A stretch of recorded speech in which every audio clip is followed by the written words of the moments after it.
পর্যায় সারণীর একটি গুরুত্বপূর্ণ শ্রেণী হলো 17 নম্বর শ্রেণী, এবং এই শ্রেণীতে যে মৌলগুলো থাকে তাদের বলা হয় হ্যালোজেন মৌল।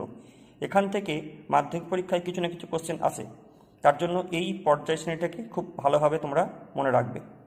তাহলে দেখো, এদেরকে হ্যালোজেন মৌল কেন বলা হয়। প্রথম কথা হচ্ছে, এখানে যে হ্যালোজেন যে শব্দ আছে, সেই হ্যালোজেন শব্দের অর্থ হলো লবণ।